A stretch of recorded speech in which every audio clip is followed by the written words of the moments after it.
गोस्वामी जी महाराज पूर्व प्रसंग में वर्णन किए। रावण ने प्रश्न किया है, तुम कौन हो और किसके बल से वन को उजाड़ दिए हो? क्या मेरा नाम तुमने सुना नहीं है जो तुम बड़े निःशंक दिखाई देते हो? किस अपराध से तुमने राक्षसों को मारा है? श्री हनुमान जी महाराज उसके दो प्रश्न का उत्तर दिए। केही के बल घाले ही बन खीसा का उत्तर सविस्तार देते हुए कवन तय कीसा ये दूसरे प्रश्न का उत्तर दिया। बाली, कबंध, विराद, इन सब को जिन्होंने मारा है, जिनको उन्होंने मारा है वे कोई असाधारण नहीं थे, बल्कि अतुलित बलशाली थे। और फिर जाके बल लवले सते जीते हो चराचर झारी तासु दूत में जा करे हरि आने हो प्रिय नारी, हरि आने हो प्रिय नारी। जाके बल लवलेश ते जीते हो चराचर झारी, जिनसे लवलेश माने किंचित बल पा करके, लवलेश शब्द एक ही है। जाकी कृपा लवलेशते मतिमंद तुलसीदास हो जासु बिलो की भगति लवलेशु। तो लवलेश माने किंचित, जिनसे किंचित बल पा करके, थोड़ा सा बल पा करके तुमने झारी चराचर जीते हो। झारी माने संपूर्ण चर अचर को जीत लिया है। वह बल भी उन्हीं से तुम पाए हो, जिस बल को लेकर के तुम्हें बहुत गर्व है, अभिमान है। जिनकी प्रिय नारी को तुम हरण करके ले आए हो, मैं उन्हीं श्री राम का दूत हूं। तुम धर्म और नीति को तो जानते हो ना। तुम्हारा यह कार्य धर्म विरुद्ध है, नीति विरुद्ध है। जो उनकी प्रिय नारी को तुम उनकी अनुपस्थिति में हरण करके ले आए हो।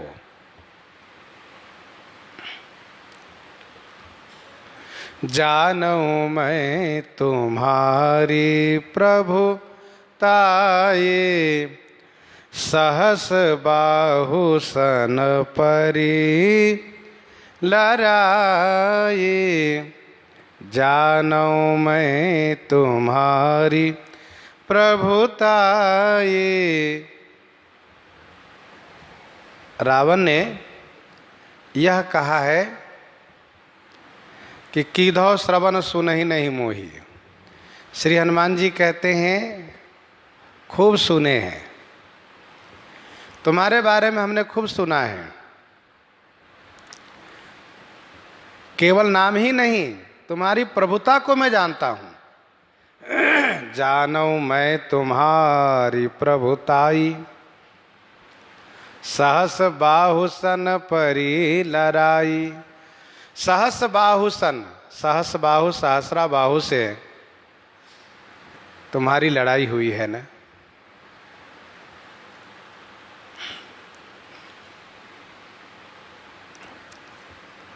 श्री हनुमान जी महाराज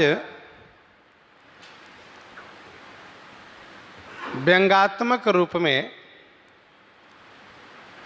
रावण की हार को स्मरण दिला रहे हैं। रावण जहाँ पराजित हुआ है, जहाँ वह हारा है, उसको स्मरण दिला रहे हैं व्यंगात्मक के रूप में। श्री हनुमान जी महाराज यह कहते हैं कि मैं तुम्हारी प्रभुता को भली भांति जानता हूँ, क्योंकि तुम्हारी लड़ाई सहस्रा बाहु से हुई है ना। एक बहोरी सहस भुज देखा, धाई धरा जिमि जंतु विशेखा। कौतुक लागी भवन लई आवा, सो पुलस्त मुनि जाई छुड़ावा।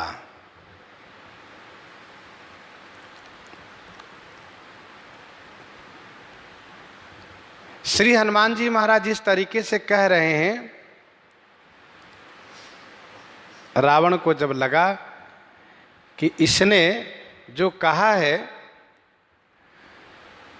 उससे सभा में उपस्थित लोगों को ऐसा महसूस नहीं होगा कि मैं हारा हुआ हूँ, बल्कि लोगों को लगेगा कि महाराज बड़े पराक्रमी हैं, सहस्रा बाहु और बाली से भी विजयी हुए हैं। इसीलिए रावण इस बात को सुनकर के तुरंत बहलाता है, टालता है और ठहाका मार के हंस देता है। परंतु श्री अंगद जी महाराज ने तो बिल्कुल स्पष्ट कर दिया है जब वे आए हैं तो, सहस बाहु भुज छेद निहारा, सहस बाहु भुज गहन अपारा, सहस बाहु भुज गहन अपारा, दहन अनल सम जासु कुठारा, जासु परसु सागर खरधारा, बूढ़े निर्पय गणित बहुबारा, तासु गर्भ जेहि देखत भागा, सो नर क्यों 10 शीस अभागा। यह श्री अंगद जी का वाक्य है। अर्थात तुम सहस्रा बाहु से पराजित हुए हो। सहस्रा बाहु को श्री परशुराम जी ने मारा है, और श्री परशुराम जी जिन श्री राम जी के सामने नतमस्तक हो करके स्तुति करके और वे चले गए हैं। अर्थात श्री परशुराम जी श्री राम जी के सामने परास्त हो गए और गर्भ रहित होकर के वे चले गए। कहने का अभिप्राय यह है, श्री हनुमान जी भी यही याद दिलाना चाहते हैं कि तुम जिससे हारे हो, उसको जिन्होंने मारा है वे भी जिनके सामने नतमस्तक हो गए हैं, परास्त हो गए हैं, वही श्री राम है। तुम उनको पहचानो, समझो। सहस बाहु सन परी लड़ाई, जानो मैं तुम्हारी प्रभुताई। श्रीमद् वाल्मीकि रामायण में भी वर्णन है। राजा कृतवीर्य के पुत्र महिषमती नगरी के राजा, राजा कृतवीर्य के पुत्र महिषमती के राजा सहस्रार्जुन, जिन्होंने भगवान दत्तात्रेय के आशीर्वाद से यह वरदान पाया है कि जब वह चाहे तब उसके पास 1000 भुजाएं हो जाती है। एक बार की बात है कि वह सहस्रार्जुन सहस्राबाहु अपनी पत्नियों के साथ श्री नर्मदा जी में जल विहार कर रहा था। उसी पास में अर्थात वहाँ से 2 कोस के दूरी पर संजोग से रावण भी अपने सेवकों द्वारा पूजन की सामग्री, शिवार्चन के सामग्री एकत्र करा करके शिवार्चन कर रहा था, शिव जी की पूजा कर रहा था।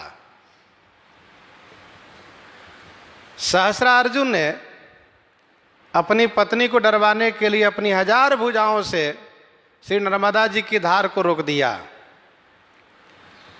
जिससे नर्मदा जी का जल बढ़ने लगा। जल का प्रवाह नहीं हो रहा था, इसलिए जल बढ़ने लगा, जल उल्टा ही चलने लगा, जिससे रावण जहां बैठ करके पूजन कर रहा था नर्मदा जी के तट पर, वहां भी जल की बाढ़ आ गई और उस जल की बाढ़ में रावण के पूजन सामग्री बह गई, जिससे रावण बहुत नाराज हुआ और पूछा, नर्मदा जी में बाढ़ आई कैसे? तो किसी ने उनसे कहा कि सहस्रार्जुन ने धारा को रोक दिया है। यह सुनकर के वह और गुस्से में आया और रोष में आया और उसने जाकर के सहस्रार्जुन के सैनिकों को मारना शुरू किया, संहार करना शुरू किया। यह सूचना जब सहस्रार्जुन को मिली तो उन्होंने भी आकर के राक्षसी सेना को मारना शुरू किया। उस युद्ध में जब परहस्त गिरा है भूमि पर तो सेना भागने लगी है, राक्षसी सेना। फिर तो रावण सहस्रार्जुन से गदा युद्ध शुरू किया है, जो बड़ा भारी रोमांचकारी भयानक युद्ध हुआ है दोनों में। आखिर में सहस्रार्जुन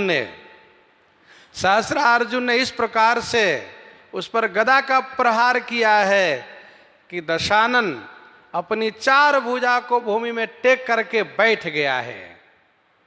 बैठ जाने से सहस्रार्जुन गया है, अपनी 1000 भुजा से उसको पकड़ लिया है और पकड़ करके उसको उस प्रकार से पकड़ लिया है जैसे गरुड़ जी से सर्प को पकड़ते हो, और इस प्रकार से बांध लिया है जैसे कि राजा बलि को भगवान वामन ने बांध लिया था, और बांध करके ले आए अपनी राजधानी महिष्मती में। यद्यपि रावण के कुछ सैनिकों ने युद्ध करने का प्रयास किया, रावण को छुड़ाने का प्रयास किया, लेकिन सहस्रार्जुन के बल के सामने कोई ठहर नहीं सका, सब भाग लिए। तब जाकर के पुलस्त मुनि आए हैं छुड़ाने के लिए। सहस्रार्जुन ने उनकी पूजन किया है। पूजनोपरांत उनसे पूछा, महात्मा आपकी हम क्या सेवा करें? तब उन्होंने कहा कि मेरी दक्षिणा तो तुम दिए नहीं अभी। काहे महात्मन, आप जो दक्षिणा मांगिए हम सहर्ष आपको देंगे। तब पुलस्त मुनि ने कहा कि दक्षिणा में तुम रावण को मुक्त कर दो, वह मेरे बेटे के बेटा है। कहा ठीक है। तो कहने का भाव यह है कि पुलस्त मुनि ने दक्षिणा में उसे मुक्त कराया है, सो पुलस्त मुनि जाई छोड़ावा। श्री हनुमान जी महाराज इतने से उसको बहुत कुछ याद दिला दिए। रावण चौंक गया कि इस बानर को तो सब कुछ पता है। और क्या जानते हो? हनुमान जी ने कहा, समर बालिसन करे जस पावा, सुनि कपि बचन बिहसी बिहरावा। समर बालिसन करि जस पावा, सुनि कपि बचन बिहसी बहरावा। बाली से समर करके युद्ध करके जस पाए हो ना आप।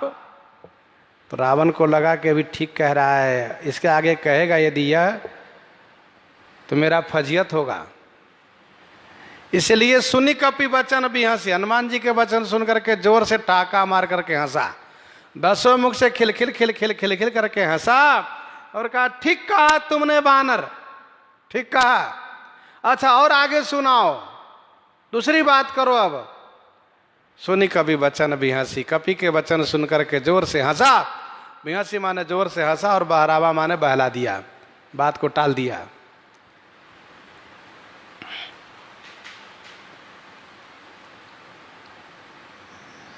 समर वाली सन करी जस पावा। जब रावण दिग्विजय कर रहा था तब बाली के बारे में उसने सुना कि किष्किंधा नरेश बाली बड़ा बलवान है, बहुत शक्तिशाली है, बहुत प्रभावशाली है, पराक्रमी है। वह किष्किंधा में आया। किष्किंधा में उसको पता चला कि बाली संध्या वंदन करने गया है। कहाँ? तो दक्षिण समुद्र किनारे। कहा तब तो और बढ़िया है। रावण पहुंचा बाली के पास। रावण देखा कि बाली संध्या वंदन कर रहा है, बहुत बढ़िया मौका है, इसको पकड़ लूंगा। बंदर जब पकड़ में आ जाए तो उसकी सभी कलाकारी समाप्त हो जाती है। पकड़ में न आने के पूर्व बंदर बहुत होशियार होता है, वो तमाम प्रकार से डरवाना भयभीत करना जानता है, बहुत कला जानता है बानर। तो रावण ने सोचा कि ये बानर ही तो है, इसको मैं पकड़ लेता हूँ धीरे से। तो रावण चला पकड़ने के लिए। बाली समझ गए, अच्छा ये मेरे पास क्यों आ रहा है, ये तो रावण है, लंकाधिपति, आने दो। तो बाली समझ गए कि रावण आ रहा है मेरे पास। बानर को आहट मिल जाए कि कोई मेरे पास आ रहा है तो भले दूसरी तरफ मुंह घुमा ले, लेकिन वो सावधान रहता है। मुख भले घुमाया हो दूसरी तरफ, लेकिन उसको ध्यान रहता है कहाँ तक आया और उसके पांव की आहट कहाँ तक है, कब पहुंचने वाला है। बाली होशियार, बुद्धिमान, देखा जैसे रावण पास पहुंच रहा है पकड़ने के लिए, वह चालाकी कर रहा है, वैसे ही बाली ने अपना हाथ घुमाया और झपट करके रावण को खींच लिया और खींच करके अपने बाहों के नीचे दबा दिया। दबा करके फिर शेष जो उसका नियम था वह पूरा किया सहज रूप से। अब रावण उसी कांख में छटपट कर रहा है, परेशान हो रहा है, लेकिन बाली अपना दबा रखा है। बाली कोई फर्क नहीं पड़ा। बाली रावण को कांख में दबाए दबाए फिर दक्षिण से पश्चिम, पश्चिम से उत्तर, उत्तर से फिर पूरब, क्योंकि उसका नित्य का नियम है कि चारों समुद्र के तट पर जाता है। दक्षिण, पश्चिम, उत्तर और पूरब। हम लोग वैसे पश्चिम, पूरब, दक्षिण तो समझ सकते हैं, लेकिन उत्तर समुद्र तट समझना बड़ा कठिन काम है, क्योंकि हिमालय है, उधर जाना भी बड़ा कठिन काम है। लेकिन बाली का नित्य का नियम था, वह नित्य जाया करता था।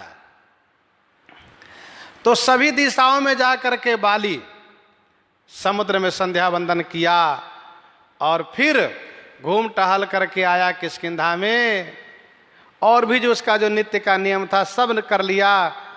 तब थोड़ी देर के बाद अपना हाथ ढीला किया तो दम से नीचे गिरा रावण। बाली पूछा तुम कौन हो, कहां से आए हो? रावण बेचारा लज्जित हो गया, अपना परिचय दिया। कहा देखो वानर राज बाली, मैं मानता हूं कि तुम्हारे जैसे बलवान कोई दुनिया में नहीं हुआ है, तुम बहुत बड़े बलवान हो। अरे मैं तो तुमसे मित्रता करने आया था, लेकिन तुमने तो मुझे कांख में दबा करके मुझे इतना कष्ट दिया, और मैं कई बार चिल्लाया अरे ढीला करो, छोड़ दो, पर तुमने छोड़ा नहीं, बहुत सताया तुमने। मैं तुम जैसे मित्र को पा करके धन्य हो रहा हूं। और तुरंत अग्नि की साक्षी दे करके रावण बाली से मित्रता किया है, 1 महीना वहां रहा है और फिर लंका में वापस आया है। हनुमान नाटक में तो ऐसा वर्णन है, हनुमान नाटक में तो ऐसा वर्णन है,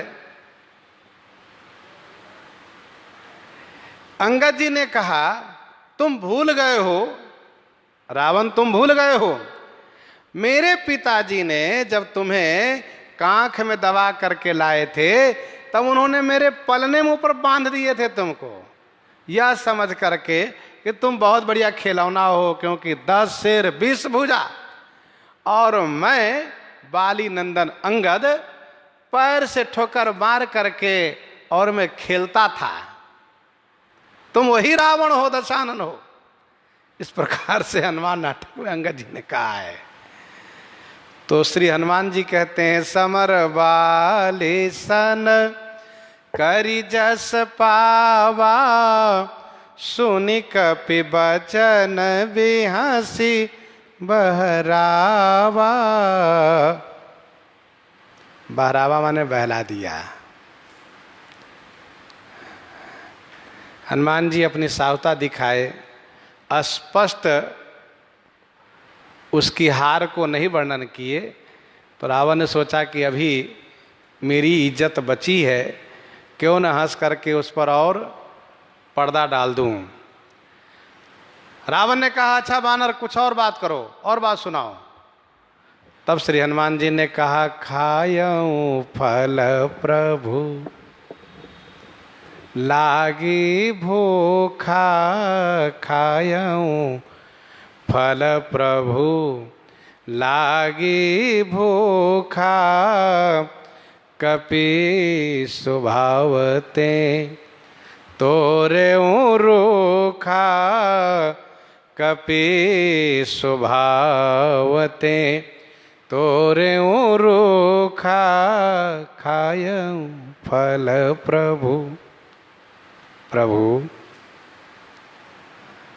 मुझे भूख लगी थी इसलिए फल खाया।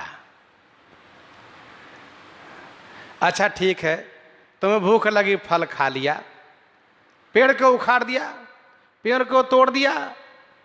कहा कपि स्वभावते तोरे रूखा, ये हम बानर जाति का स्वभाव है। तो तुम्हारा स्वभाव ऐसा क्यों है? कहा ये तुम ब्रह्मा जी से पूछो लो, उनसे पूछो कि उन्होंने बानर का स्वभाव ऐसा क्यों दिया है कि जहाँ खाएगा वहीं नुकसान करेगा, जहाँ खाएगा वहीं बिगाड़ेगा। कपि स्वभाव ते तोरें रूखा, खायो फल प्रभु लागी भूखा। हे प्रभु मुझे भूख लगी थी। अच्छा बताओ, तुम्हारे नगर में आया, तुम्हारे बाग में आया, मुझे भूख लगी तो मैं खा लिया। मैं तो वनचर हूँ, वन में रहने वाला हूँ, इसलिए मुझे वन के कंदमूल फल पर मेरा अधिकार है, इसलिए मैंने खा लिया। अच्छा हनुमान जी ने ये नहीं कहा कि श्री रघुनाथ जी के बल से मैंने फल खाया, ये नहीं कहा। ये हनुमान जी की बुद्धिमानी है, उनके बल पाकर के मैंने फल खाया, ऐसा कहने पर हनुमान जी में अपराध माना जाता। इसीलिए हनुमान जी ने इस बात को युक्ति से कहा कि मुझे भूख लगी थी, मैंने फल खा लिया। प्रभु, प्रभु माने स्वामी, राजा। प्रभु का अर्थ राजा होता है, स्वामी होता है। जैसे अब सो मंत्र देहु प्रभु मोहि, श्रीमद् वाल्मीकि रामायण अध्यात्म रामायण में भी हनुमान जी ने प्रभु कहा है। फिर भी कुछ लोग अर्थ करते हैं हे फलों के प्रभु, हे फलों के प्रभु मुझे भूख लगी थी इसलिए मैंने फल खाया। मेरे प्रभु नहीं, फलों के प्रभु। अच्छा हनुमान जी एक शिष्टाचार को निर्वाहन करते हुए यदि प्रभु कहते हैं तो इसमें कोई हानि नहीं है, क्योंकि तब श्री राम जी की ओर से बोल रहे थे, श्री राम जी का परिचय दे रहे थे, इसलिए कहा कि तुमसे सठन सिखावन दाता, सठ कहा, लेकिन अब अपनी ओर से बात कर रहे हैं इसलिए कहा प्रभु।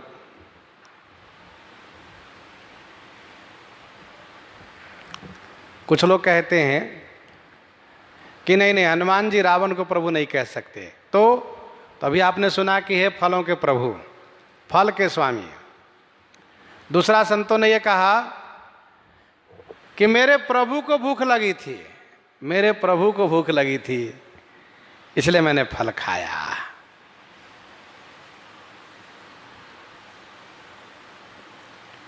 इस प्रकार से ये बाग विलास है और विनोदात्मक अर्थ है, परंतु जो सिद्धांतिक अर्थ है वो यही है कि हे प्रभु, खायो फल प्रभु लागी भूखा। कपि स्वभाव, ये वानर स्वभाव है। इसी बात को मंदोदरी ने भी कहा है, कानन उजार्यो तो बिगाड़ियो न, कानन उजार्यो तो उजार्यो न बिगाड़ियो कछु। कवितावली सुंदरकांड 11 पद में मंदोदरी ने कहा, मेरे बेटे लोग हैं ना, ये बड़े नालायक है। अरे बानर था, इसने फल खाया, वन उजाड़ दिया तो क्या हुआ, लेकिन ये मेरा बेटा मेघनाथ उसको बांध करके ले आया, इस बवाल को बांध करके ले आया, परेशानी को बांध करके ले आया, संकट को बांध करके ले आया। कानन उजार्यो तो उजार्यो न बिगाड़ियो कछु। इस बलाय को क्यों लाया, ये मेरा मेघनाथ।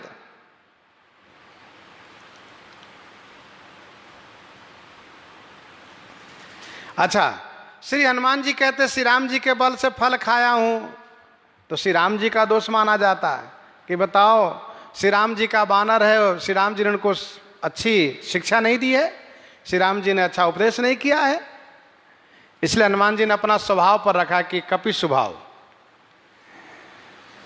स्वामी को निर्दोष कहा ये मेरा बानर स्वभाव है।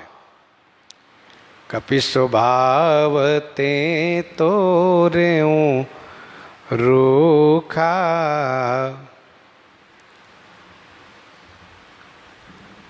अच्छा ठीक है, तुम फल खा लिए, वृक्ष तोड़ दिए, निश्चरों को क्यों मारे तुम। तो हनुमान जी कहते हैं, रावण का जो प्रश्न था ना कि दो श्रवण सुने नहीं मोही, उसका भी उत्तर दिया और फिर कहा था मारे निश्चर के ही अपराधा। हनुमान जी कहते हैं, सबके देह परम प्रिय स्वामी, मारहि मोहि कुमारग गामी। सबके देह परम प्रिय स्वामी, मारहि मोहि कुमारग गामी। स्वामी, आप तो इस बात को भली भांति जानते हैं ना, सभी को अपना अपना देह परम प्रिय है, सभी को अपना देह परम प्रिय होती है, अपना शरीर परम प्रिय होता है। अपनी देह किसको प्रिय नहीं है। सबके देह परम प्रिय स्वामी, मारहि मोहि कुमारक गामी। ये कुमारक गामी मोहि मारहि, कुमार्ग पर चलने वाले मुझे मारहि माने मार रहे थे। स्वामी, आप तो जानते हैं सभी को अपनी देह प्रिय है। यदि रावण कहता हो कि वानर शरीर कौन श्रेष्ठ है, जिसको लेकर के तुमने तमाम राक्षसों को मार दिया, तो श्री हनुमान जी कहते हैं चाहे जिसको जो शरीर मिले, जिसको जो शरीर मिले, सभी को अपना शरीर प्रिय लगता है। जितना हमको मानव शरीर प्रिय है, उतना ही कुत्ता को कुत्ता शरीर प्रिय है, गधा को गधा शरीर प्रिय है, कीड़े को कीड़ा शरीर प्रिय है। जिसको जो शरीर मिला है उसको वही शरीर प्रिय लगता है। देह प्राण ते प्रिय कछु नाही, देह प्राण ते प्रिय कछु नाही। संसार में देह और प्राण से प्रिय कुछ भी नहीं है। सबसे प्रिय प्राण है, उसके बाद प्रिय देह है, और उसके बाद ही और लोग प्रिय है।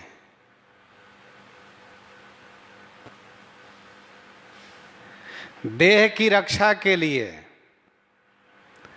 हम अपनी पूरी संपत्ति दांव पर लगा देते हैं, और प्राण की रक्षा के लिए शरीर को भी दांव पर लगा देते हैं। कहिए कैसे? जैसे कोई ऐसी बीमारी हो गई है, शरीर तभी बचेगा जब इस प्रकार से उपचार करेंगे, दवाई करेंगे तो उसके लिए हम पीछे नहीं हटते। इस बात पर भी नहीं विचार करते कि यदि संपत्ति नष्ट हो जाएगी तो परिवार का क्या होगा, लोग क्या खाएंगे, कैसे रहेंगे।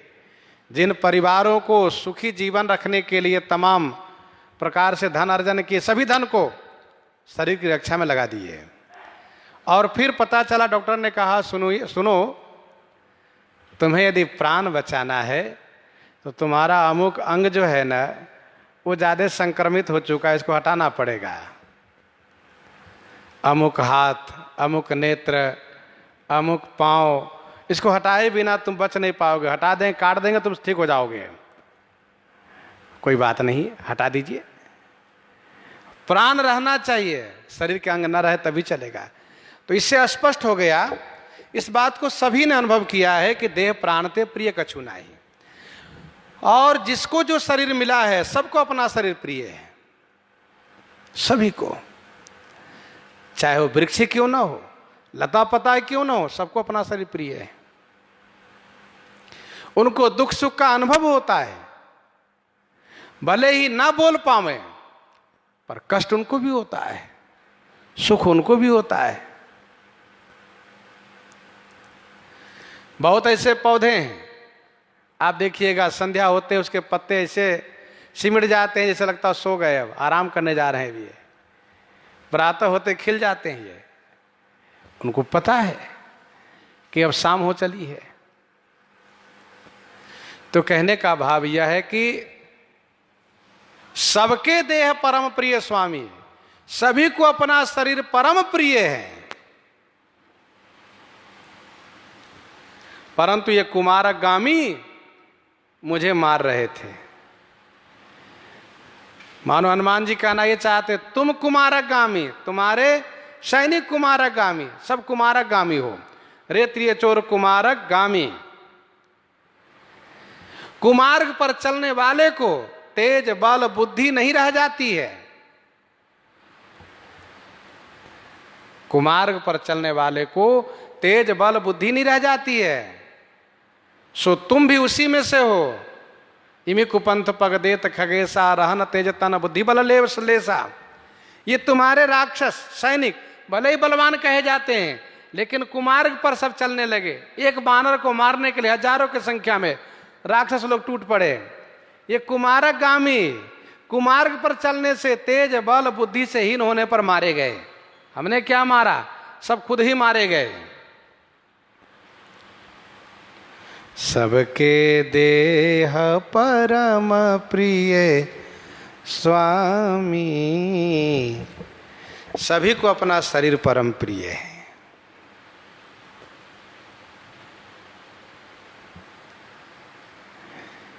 विश्राम सागर की एक कथा है। उदयपुर के राजा, जिनको यह ज्ञात हो गया कि मेरा अगला जन्म सूअर का मिलने वाला है, जिन्होंने बताया उनसे इन्होंने सब कुछ पूछ लिया कि मेरा सूअर का जन्म कहाँ होगा, किसके सूअरशाला में होगा, मैं कहाँ रहूँगा, कैसे रहूँगा।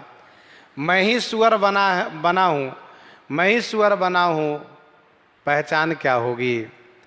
उन्होंने सब बता दिया। अमुक सोपच के सुअरशाला में आपका जन्म होगा और तुम अमुक सुअर हो, इसका पहचान ये है कि तुम्हारे माथे पर सफेद चिन्ह होगा।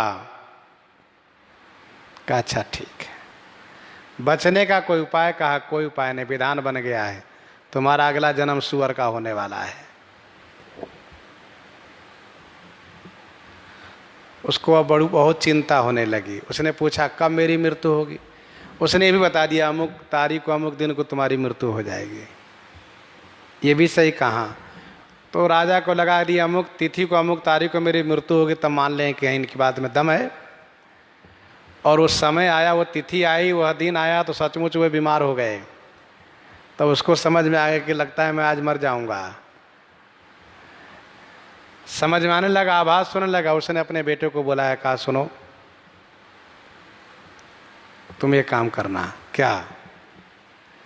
अमुक सोपच के सुअरशाला से उस सुअर के बच्चे को खरीद लेना, उसको पैसे देना, पर्याप्त दे देना, कम मत देना। उस बच्चे को खरीदना जिसके माथे पर सफ़ेद चिन्ह होगा। कहा ठीक। और उसको अकेले एकांत में ले जाकर के मार डालना। राजा ने कहा, राजा के बेटे ने कहा, राजकुमार ने कहा कि पिताजी ऐसा आदेश आप क्यों कर रहे हैं, क्या बात है? कहा वह मैं अभी नहीं बताऊंगा। कहा पिताजी अब आप बता ही दीजिए, जब इस तरह की बात आई है तो आप बता दीजिए।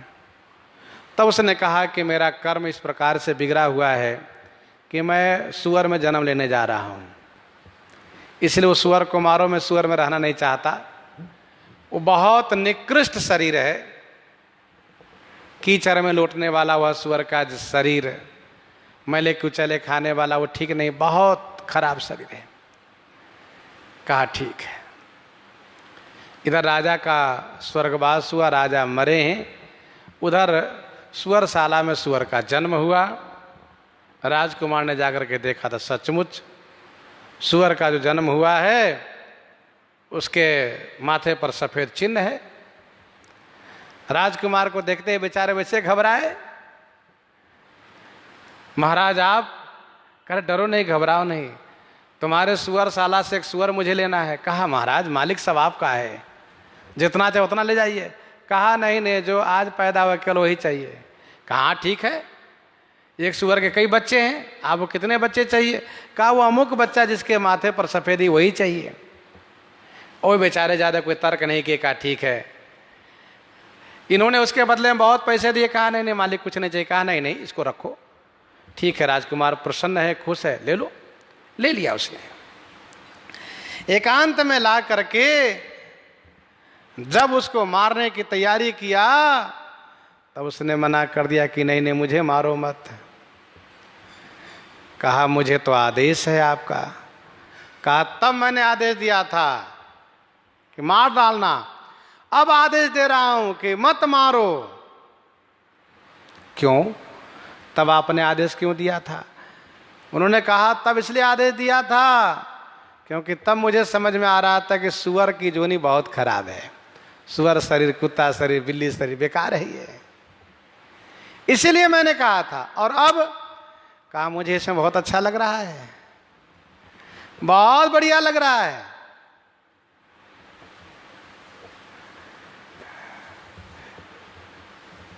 तो आप रहेंगे इसी में? कहा हम इसी में रहेंगे। कहा तो फिर और आगे का आदेश क्या है आप बताएं? कहा कि फिर उन सभी सुअरशाला के लिए एक नया निवास स्थान बनवाओ, खाने पीने का प्रबंधन करो, खूब बढ़िया से व्यवस्था कर दो।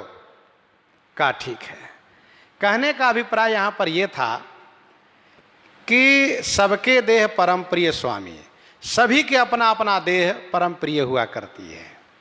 सभी के जो भी हो अपना अपना देह सबके प्रिय होती है। श्री हनुमान जी कहते हैं मारहि मोहि कुमार गगामी, जिन मोहि मारा ते मैं मारे, जिन मोहि मारा ते मैं मारे, तेहि पर बांधे ओ तनय तुम्हारे। जिन मोहि मारा ते मैं मारे, जिन्होंने मुझे मारा उसी को मैंने भी मारा। आप पूछ लीजिए, जिन्होंने मुझे मारा उसी को मैंने भी मारा, जिसने मुझे नहीं मारा उसको मैंने नहीं मारा। और उस पर भी तुम्हारे बेटे ने मुझे बंदी बना लिया है, बांध लिया है। मानव इशारा यह है कि जिसने मारा उसका बदला तो मैंने चुका लिया है, तुम्हारे बेटे ने बांधा है, उसका बदला बाकी है। मुझे बांधा है, मैं बंदी में बना हुआ हूं, बंदी में पड़ा हुआ हूं, तो ऐसे नहीं, उसका भी हिसाब चुकता करूंगा। जिन मैं मारा ते मैं मारे। भाई शरीर सबको अपना अपना प्रिय होता, अपनी शक्ति भर अपने आप को बचाव सब कोई करता है। किसी पशु पक्षी के ऊपर प्रहार कीजिए तो बचना चाहता है, विवश है, लाचार है, बंधन में, भले वो चोट सह ले लेकिन वो बचने का प्रयास करता है। तो जिन मोहि मारा ते मैं मारे।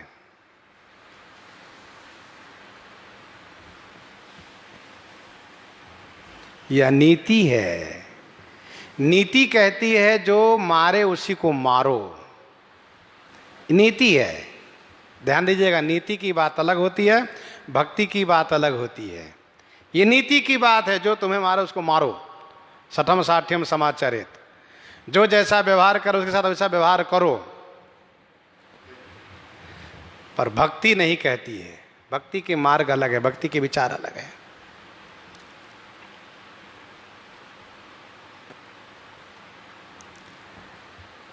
महाराज, आपके सैनिक अस्त्र शस्त्र से प्रहार करते थे, तो मैं बचाने के लिए आपके बगिए के वृक्ष को उखाड़ करके उस पर प्रहार करता था। मैं क्या करता, मेरे पास और कोई विकल्प नहीं था, मेरे पास कोई अस्त्र शस्त्र था नहीं, इसीलिए मैं वृक्ष को उखाड़ करके, पेड़ों को उखाड़ करके उसको मारता था। उसी में लोग मर जाते थे, हम क्या करें। उस पर आपके बेटे ने मुझे बांध लिया है। आप ये मत सोचिए कि मैं बंध जाने से बहुत लज्जित हूं, ऐसा नहीं है। मैं बंध जाने से लज्जित नहीं हूं। क्यों? क्योंकि मैं अपने स्वामी के कार्य के लिए आया हूं। ऐसा नहीं कि मैं परास्त होकर के आया हूं, जो मैं आपके सामने डर करके सिर झुकाए रहूं, आप पूछे तो मैं सिर झुका करके बोलूं, सो बात नहीं है। मोहि न कछु बांधे कई लाजा, कि न चाहूं निज प्रभु कर काजा। मोहि न कछु बांधे कई लाजा, कि न चाहूं निज प्रभु कर काजा। मोहि माने मुझे, बंध जाने की कोई लाज नहीं है, लज्जा नहीं है। मोहि न कछु बांधे कई लाजा, फिर कि न चाहूं निज प्रभु कर काजा। मैं अपने प्रभु का कार्य करना चाहता हूँ, कि न चाहूं निज प्रभु कर काजा।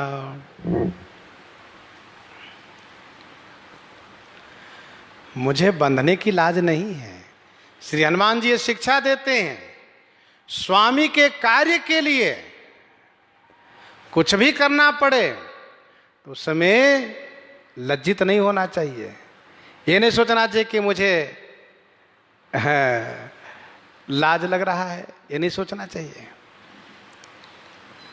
मोहि न कछु बांधे कई लाजा, क्योंकि करई स्वामी हित सेवक सोई, करई स्वामी हित सेवक सोई, दूषण कोटि देई के न कोई।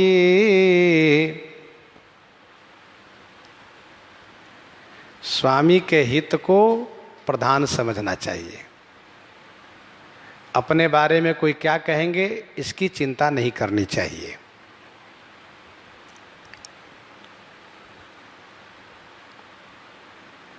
वीर जब वीर से परास्त होता है तो लज्जित होता है। जैसे गोस्वामी जी ने कहा, मेघनाद के मूर्छा जागी, पितहि बिलोह की लाज अति लागी।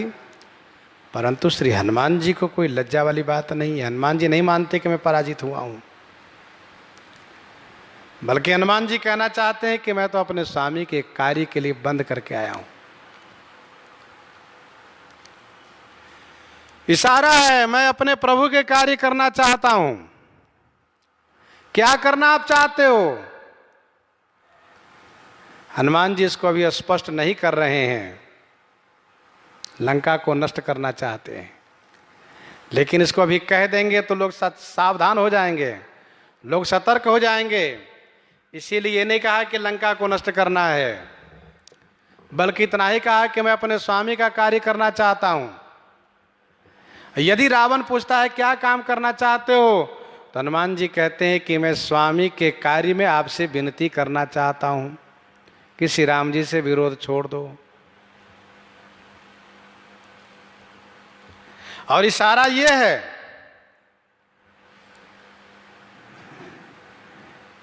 कि जिस प्रकार से राक्षसों ने मारा है, तो प्रत्युत्तर में मैंने भी मारा है। जिन्होंने मारा उसको मैंने मारा है। आपके बेटे ने बांधा है तो उसका बदला मैं लूंगा। क्या बदला लेंगे उसको स्पष्ट इशारा नहीं कर रहे हैं, संकेत है, सांकेतिक इशारा है।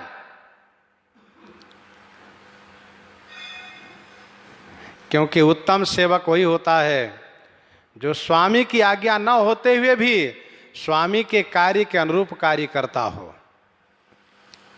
जैसे कि काज हमार तासुहित होई।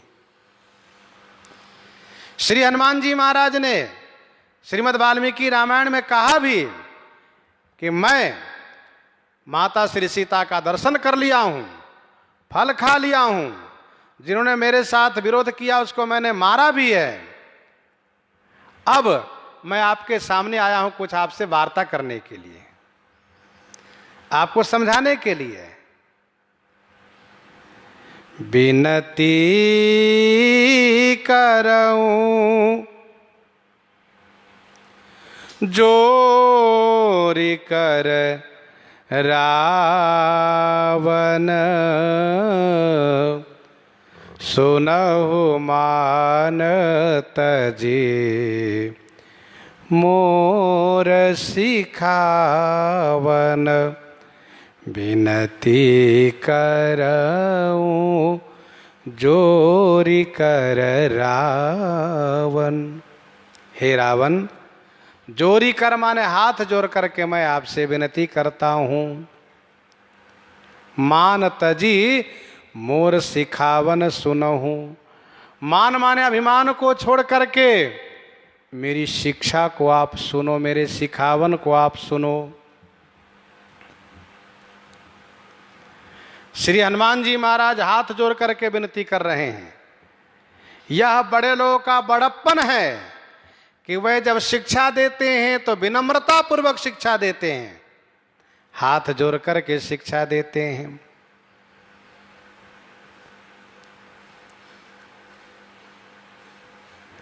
बड़प्पन है उनमें। और एक गुपुत मत सब ही कहूं कर जोरी।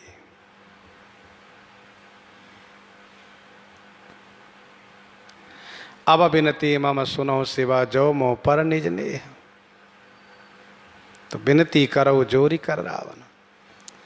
आप मान छोड़ करके मेरी शिखावन को आप सुनो।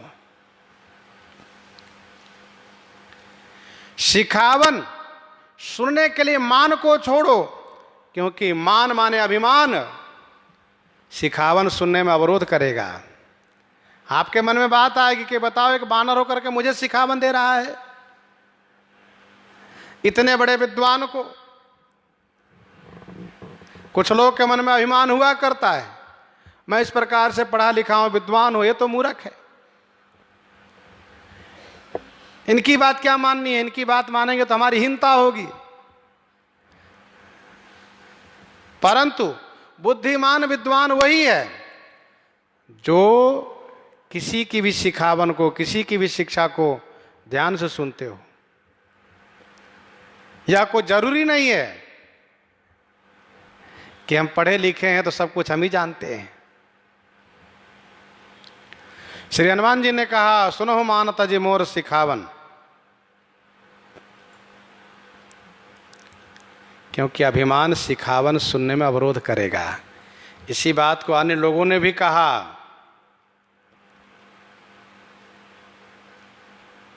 मूढ़ तो ही अतिशय अभिमाना, नारी सिखावन करसिन काना। श्री रघुनाथ जी ने बाली से कहा, बोला अभिहसी महाअभिमानी, मिला हमें कपि गुरुवर ज्ञानी। रावण ने स्वयं आगे इस बात को प्रमाणित किया। गोस्वामी जी ने कहा, यह अभिमानी है ये।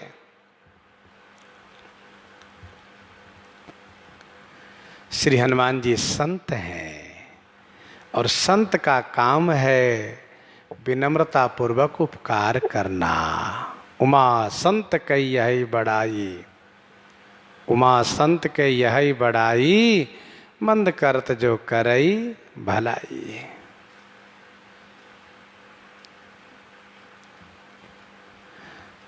जो संत के साथ अपकार करते हैं उनके साथ भी संत उपकार ही करते हैं। यही संत का संतत्व है। कुछ लोगों ने अर्थ किया है, विनती करो जोरी कर रावण।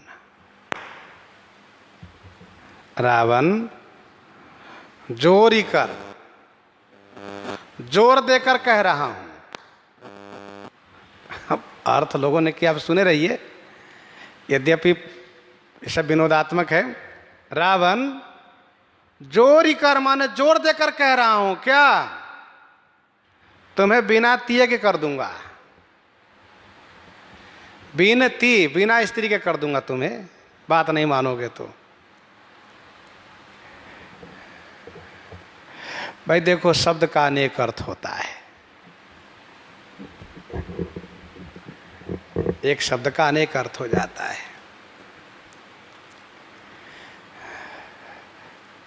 तो प्रस्तुत प्रसंग का अर्थ यही है कि विनती करो जोरी कर रावण, सुनहु मान तजि मोर सिखावन।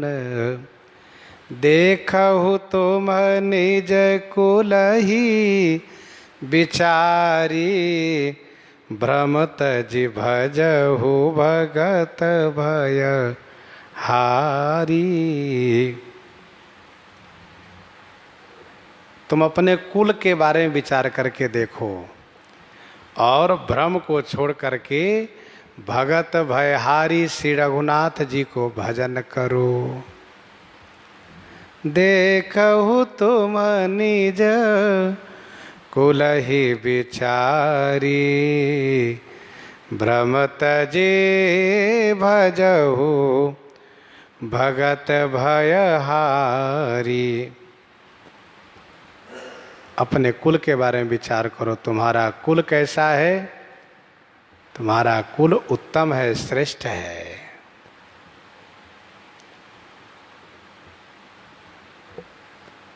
श्री ब्रह्मा जी के पुत्र पुलस्त, पुलस्त के विसर्वा, विसर्वा के रावण।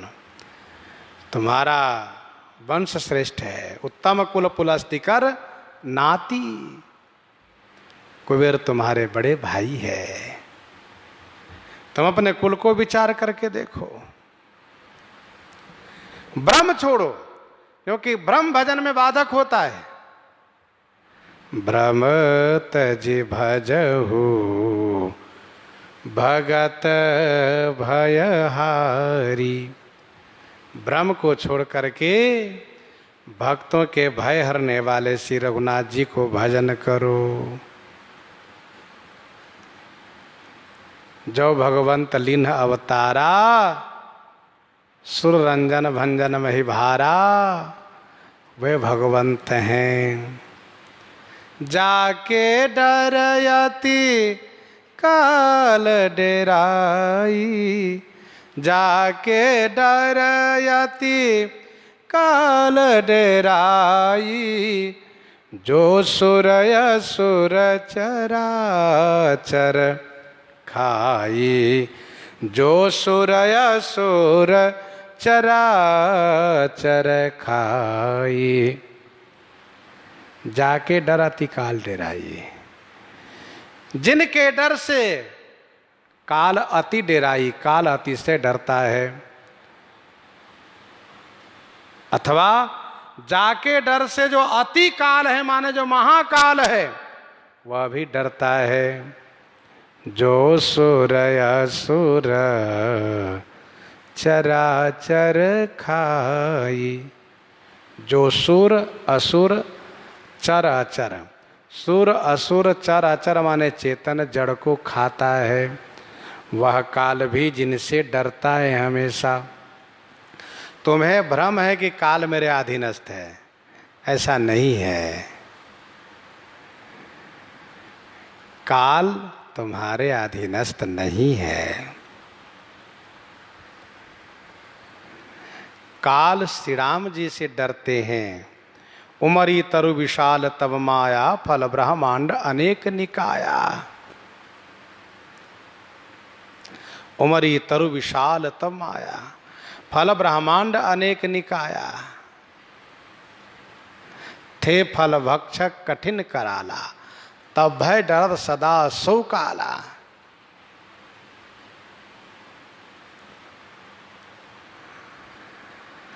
लव निमेश परमान जुगा, वरस कल्प सर चंड, भजस न मनत ही राम को काल जासु को दंड।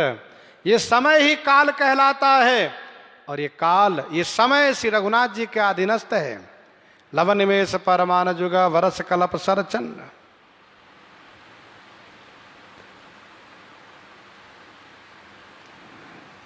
तात राम नहीं नर भूपाला, भुवनेश्वर कालहु कर काला। तो श्री राम जी से काल डरता रहता है। वह काल जो सबको भक्षण कर लेता है, अग जग जीव नाग नर देवा, नाथ सकल जग काल कलेवा, वह उनसे डरता है। तासो बायर कबहू नहीं कीजे, मोरे कहे जान की दीजे। तासो बयर कबहू नहीं कीजे। तासो माने उनसे कभी तुम बैर मत करो। मोरे कहे जानकी दीजिए, मेरे कहने से श्री जानकी जी को लौटा दीजिए। मोरे कहे जानकी दीजिए, तासो बयर कबहू नहीं कीजिए। उनसे कभी बैर मत करो, मेरे कहने पर श्री सीता जी को लौटा दो आप। प्रणत पाल रघुनायक करुणा सिंधु खरारी, गए शरण प्रभु राखिए तब अपराध विसारी। तब अपराध विसारी। श्री हनुमान जी महाराज सुंदर कल्याणकारी शिक्षा दे रहे हैं। प्रसंग को हम आप यहीं पर हृदयांगम करते हैं। आइए श्रवण करते हैं श्री विनय पत्रिका से।